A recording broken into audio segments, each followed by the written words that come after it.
Good afternoon, and thank you for the conference organisers for inviting me here today and giving me an opportunity to speak with you.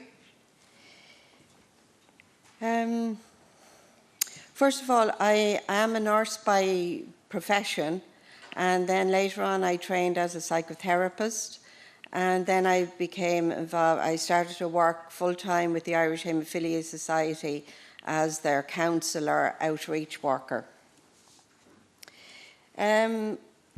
I was glad to see Professor Macra's reference to Brian O'Mahony's document, because in actual fact I can follow on that, because it does list from the survey that psychosocial support is one of the least available parts of comprehensive care in Europe. But just to begin, what is psychosocial support? What is it? Well, it's a very important part of comprehensive care for people with haemophilia and their families. And when I say haemophilia, I also include other people with other rare bleeding disorders. Psychologists, social workers and counsellors can help patients and their family adapt to and face the challenges of living with a bleeding disorder. Regardless of resources, it is important to identify the issues and the challenges that can affect a person's cognitive and emotional development. So why is this needed?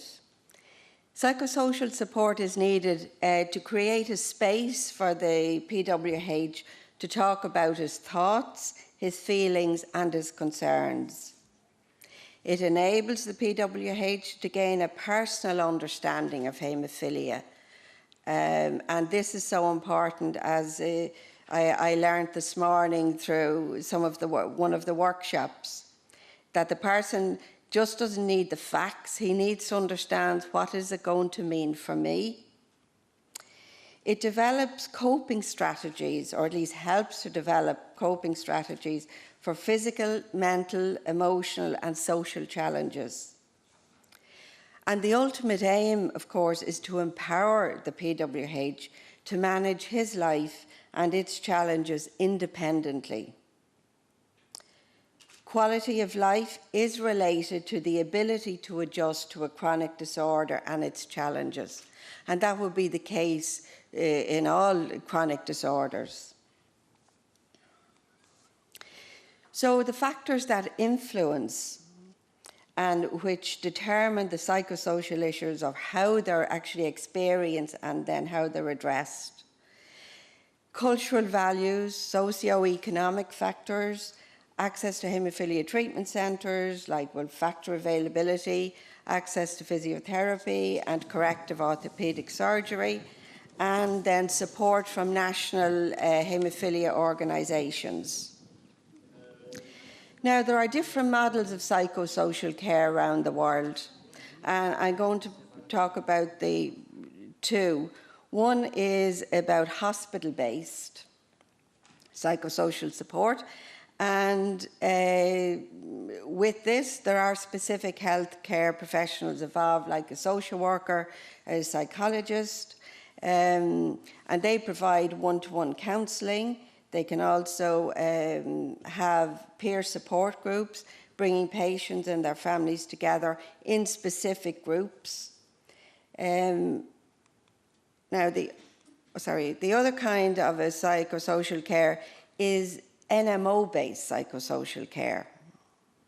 And this is where it's important for the NMO to build a strong sense of community, to encourage outreach to their members through regular phone calls, home and hospital visits, peer support groups for the specific groups like adult PWH, young adult PWH, then the mothers and fathers groups. And then to have meetings that are both informative and social. So what are the issues for a person living with haemophilia and related bleeding disorders? Well, they're lifelong challenges. They're physical, psychological, financial, and then employment. How the mum with haemophilia meets these challenges can depend on the severity of the disorder, the quality and availability of medical care, and the strength of his personal support network. The physical hardships and limitations imposed by bleeding disorders often have emotional and social impacts. Like being hospitalised and having limited mobility can be very stressful, as well as disruptive to both school, work and family life. Having to plan your life or making job decisions around health concerns can have a profound personal and practical impact.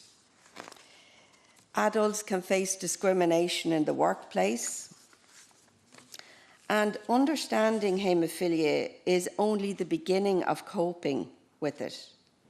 Parents of children with haemophilia need regular updating of their education, where the care that's needed changes as the child grows. Now I'm just going to look at the specific different components of the people who are involved in haemophilia care, like the parents in particular. Parents of a new baby can experience a whole range of emotions, even when the haemophilia is part of the family history.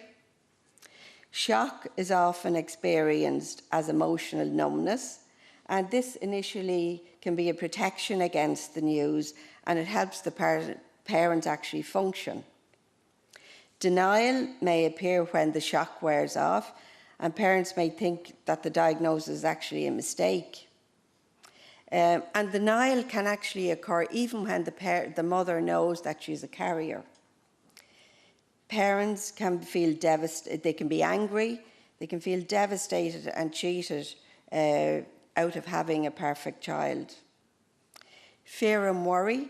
Parents feel scared that they won't be able to protect their child and that he will get hurt.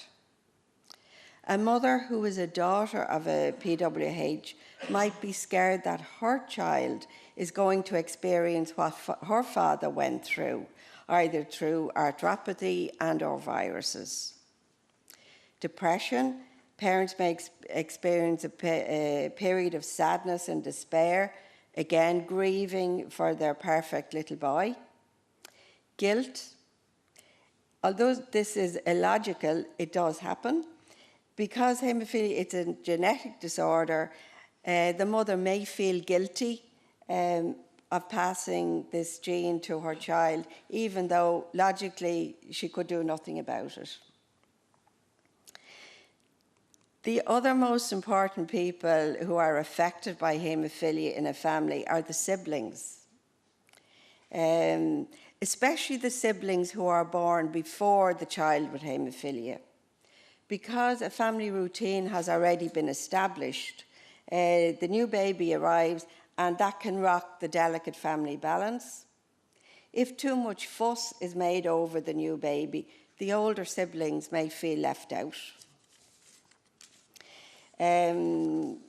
Common feelings they can experience is anger at the parents for letting this happen. Children don't always be logical, so they can blame the parents for letting this happen. Denial that there's anything wrong with the baby. Fear for the baby's safety. Guilt. Children can show, obviously their emotions will show in their behaviours, resulting in withdrawal, may lose their appetite, may have angry outbursts, refusing to touch the baby. Now, these reactions can happen, of course, in any family. It isn't solely restricted to someone with a bleeding disorder. And not all siblings will react with resentment and sadness. The main thing is if parents treat the new arrival normally, as normal as possible, well then the other children in the family will do the same. The extended family, grandparents, it can be very difficult for grandparents to accept this new diagnosis, especially if it's their first grandchild with this condition in their family. However, the more comfortable parents themselves feel with the condition, the more accepting the grandparents will become.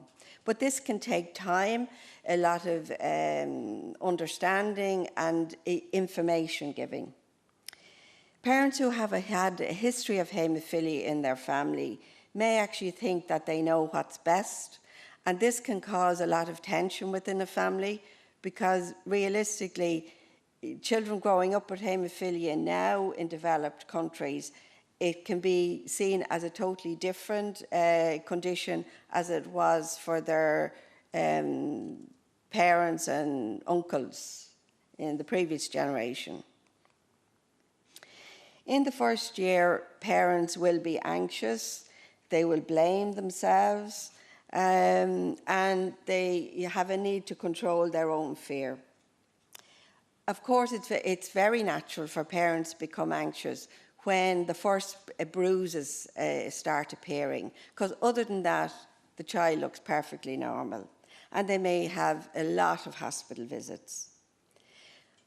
Sometimes parents can blame themselves for actually mishandling the baby, because, you know, if children have bruises around their body, well, lifting them up, you know, the parents can say, oh God, that's my fingerprint on them. So they can feel really bad about that.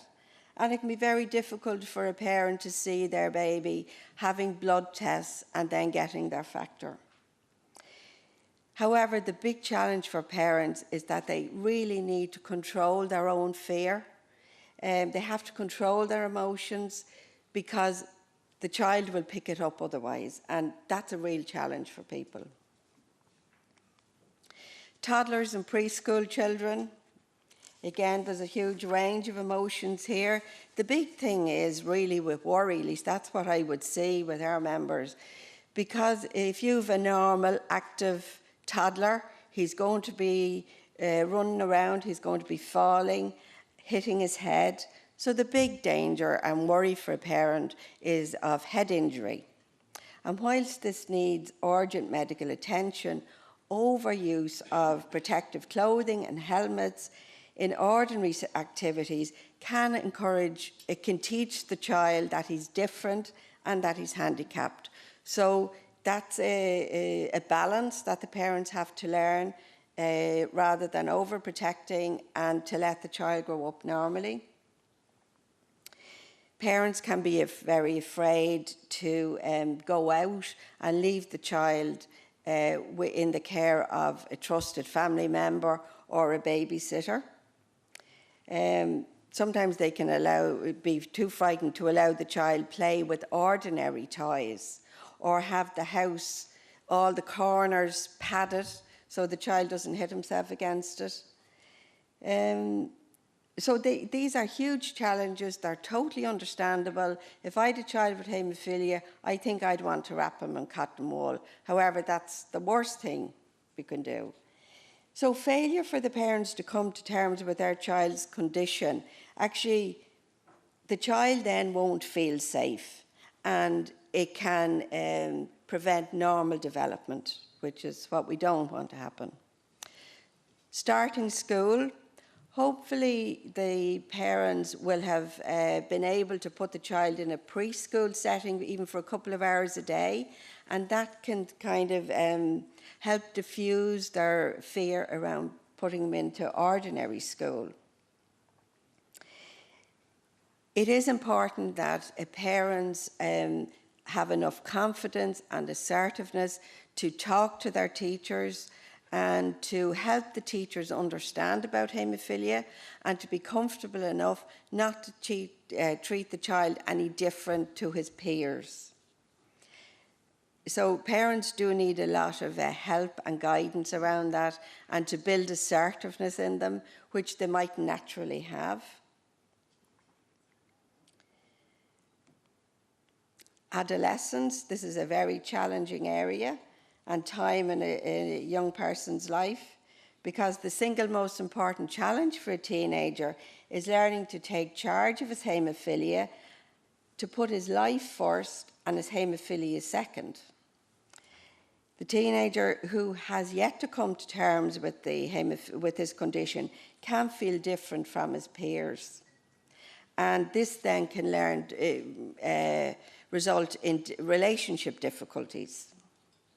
Adolescents have a tendency to dismiss bleeds without thinking of the consequences of long-term joint damage. And this would be normal in any teenage group. You know, you can't put a wise head on young shoulders. So it's very, very difficult to, for a teenager to understand why he needs to take care of himself and to take his factor. Yeah, because some teenagers after a certain age won't want to take their factor and the parents can't force them to take it. And that's very difficult because they don't want to be different from their friends and they may not want to tell their friends. Carrier girls also are a vulnerable group because they can actually become worried about the possibility of their having a child with haemophilia. And these are just issues. I'm not giving you the answers because in actual fact that's a whole other day's talk.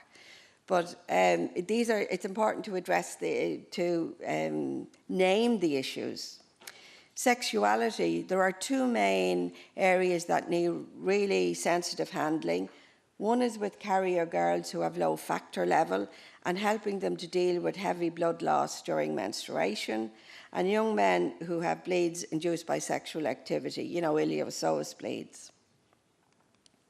Relationships and self-esteem. Building self-esteem is important for everybody, but however, it's particularly important for a person with haemophilia, and it has to start in early childhood. The importance of parents giving positive comments rather than negative ones cannot be overstated. It's important for parents to give praise and encouragement and support to their son when he becomes frustrated and discouraged by the limitations imposed by his condition. Disclosure can be difficult at any age. Helping the young adult prepare for job interviews and whether or not he will disclose his medical condition is very important. And that's very much an individual choice. Telling a new partner about his haemophilia can be very stressful. When the relationship becomes serious, the young adult really needs to understand the inheritance pattern because to help his partner really know what she's getting into, because otherwise it's very unfair to her. So it's a whole education process to help them discuss it. And then it is important that they have access to genetic counselling when they are planning a family. When the young adult has viruses, this can be even more stressful. And when planning a family, expert help is very important to allay fears and empower the couple make the wisest choice for them. Ageing with haemophilia. This is a new challenge. Men with haemophilia never expected to grow old. I mean, some of our own members have told me that, you know, it was never talked about. The doctors didn't talk about later on years to come because it wasn't encouraged to look too far forward because they had to deal with the immediate, with lack of factor, and then with the onset of viruses. Now the PWH who is on prophylaxis, his life expectancy is much greater. It's nearer the, Professor Mike there was saying he had a patient who's coming up to 93. I mean, that's amazing.